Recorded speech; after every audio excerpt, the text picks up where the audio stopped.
जय गीता माता दी जय।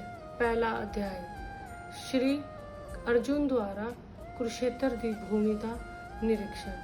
ही अध्याय अर्जुन जी युद्ध भूमि आन के देखते ते उन्हों का मन बहु विचलित ही वेंदे ते ओ युद्ध करन तो मना कर देंगे। दूजा अध्याय ये है गीता का सार। हिंदे कृष्ण भगवान जी अर्जुन जी को गीता का सार जी पूरी गीता का मतलब है वो दसेंदे ते ये दूजा अध्याय गीता का बहु ही मुख्य हिस्सा है। तीजा अध्याय ही अध्याय कृष्ण भगवान जी अर्जुन जी को परिणाम दी फल दी चिंता किए बगैर कर्म करन वास्ते आखेंदे, कर्म करन दी आज्ञा देंदे। चौथा अध्याय ही अध्याय कृष्ण भगवान जी अर्जुन जी को गुरु की महत्ता दसेंदे कि गुरु धर्म की रक्षा करने किवें सहायता करेंदे, इंसान की मदद करेंदे, किवें उनको रास्ता दिखे। पंजवा अध्याय कर्म योग। ही अध्याय अर्जुन जी कृष्ण भगवान जी को पूछते हैं क्या त्याग का रास्ता ठीक है या कर्म का रास्ता ठीक है। ते विष्णु भगवान जी को आदे कृष्ण जी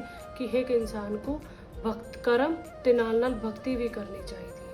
छठा अध्याय ही अध्याय कृष्ण भगवान जी आदे एक इंसान को, एक मनुष्य को अपना मन ते अपने इंद्रियां को अपने वश च रख के उन्हें को विचलित नहीं थीवन देना ते ना ही संसार के भौतिक सुखों के बारे उहदे पिछू भजने ते सिर्फ भक्ति करनी है। सातवां अध्याय ही अध्याय कृष्ण भगवान जी अर्जुन जी को कृष्ण भावना अभावित हिंदे बारे दसेंदे ते आदे एक इंसान को सिर्फ कृष्ण दी ही भक्ति च लगा रहना चाहिए, भाई किसी बारे नहीं सोचना चाहिए, ना ही अपने अच्छा बुरा पाप पुण्य सच झूठ किसी बारे नहीं सोचना चाहिए, सिर्फ अपने कर्म का ध्यान रखना चाहिए। आठवां अध्याय ही अध्याय कृष्ण भगवान जी अर्जुन जी को ब्राह्मण के होंगे, ब्राह्मण क्या होंगे उनके बारे दसेंदे, भक्ति सेवा योग सिद्धांत ते हिना का ज्ञान दे। नौवां अध्याय ही अध्याय कृष्ण भगवान जी अर्जुन जी को दसेंदे किवें पूरी दी पूरी सृष्टि उन्हां दी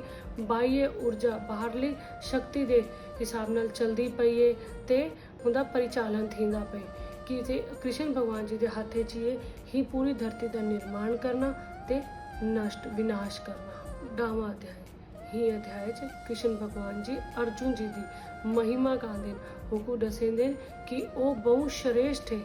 ही वास्ते ही कृष्ण भगवान जी अर्जुन जी को हुकू गीता का उपदेश देंदे पैन हुंदे अपने होर श्रद्धा वधावन की कोशिश करेंगे। ते 11वां अध्याय ही अध्याय अर्जुन जी कृष्ण जी तो विनती करेंगे कि हे केशव क्या मैं अगर मैं समर्थ हाँ तो कृपा करके मेरे को अपना विराट रूप विश्वरीय रूप पूरा ब्रह्मांड वाला जो स्वरूप है वो दिखाओ। तो कृष्ण भगवान जी अर्जुन जी को दिव्य ज्योति प्रदान करेंगे दे ते अर्जुन जी को पूरा अपना वो विश्व रूप विराट रूप दे दर्शन करवेंगे। 12वां अध्याय ही अध्याय कृष्ण भगवान जी अर्जुन जी को दसेंदे कि किवें ये पूरा संसार सृष्टि बनी ते जिवें कोई इंसान हूँ ब्रह्म की पूजा करेंगे, हूँ निराकार ब्रह्म की पूजा करेंगे, हे भगवान को साकार रूप का समझ के अपने आप को हुंदे समर्पित कर देंगे, अपने हर काम को हूँ भगवान के निमित्त करेंगे। तो कृष्ण भगवान जी आदन हूँ भक्त मेरे को प्राप्त करने सफल थी सक। 13वां अध्याय ही अध्याय कृष्ण भगवान जी अर्जुन जी को क्षेत्र मतलब शरीर ते क्षेत्रज्ञ मतलब हुंदा ज्ञाता हुंदे बारे दसेंगे ते आदन ए क्षेत्र शरीर है ते क्षेत्रज्ञ आत्मा है। 14वां अध्याय ही अध्याय कृष्ण भगवान जी अर्जुन जी को प्रकृति के जिहड़े स्वभाव हैं सतोगुण रजोगुण ते तमोगुण उन्हां दा ज्ञान देंदे। 15वां अध्याय ही अध्याय कृष्ण भगवान जी दैवी प्रकृति वाले ते आसुरी स्वभाव दे हिना दे अंतर दे बारे दसेंदे। 16वां अध्याय ही अध्याय कृष्ण भगवान जी दसेंदे जिहड़े सतोगुणी रजोगुणी तमोगुणी होंदे हुना ओ किवें ही संसार अपना जीवन यापन करेंगे ते कर्म करेंगे। कट 17वां अध्याय ते ही अध्याय कृष्ण भगवान जी दसेंगे कि एक इंसान को यज्ञ तप भक्ति पूरी शास्त्रा दे विधि अनुसार करनी चाहिए। जेड़ी हिंदी अवेलना करेंगे हिंदे अनुसार हिना दे शास्त्र दे विधि के अनुसार पूजा नहीं करेंगे, ब्राह्मण को दान पुण्य नहीं देंगे, वो जा यज्ञ का कोई फायदा नहीं होता, उनको कोई फल नहीं मिलता। 18वां अध्याय पूरी गीता का सार है। मतलब कृष्ण भगवान जी आखेंदे ए हिंदू धर्म कर्म ਭੋਗੀ ਹੈ, ਨਾ ਕਿ ਭਾਗਯਵਾਦੀ ਕਰਮਵਾਦੀ ਹੈ। ਭਾਗਯਵਾਦੀ कहनी ही एक इंसान ਦਾ ਇੱਕ ਮਾਨੁਸ਼ ਦਾ ਇਹ ਜਨਮ ਉਹਦੇ ਕਰਮਾਂ ਤੇ ਨਿਰਭਰ ਕरेंगे।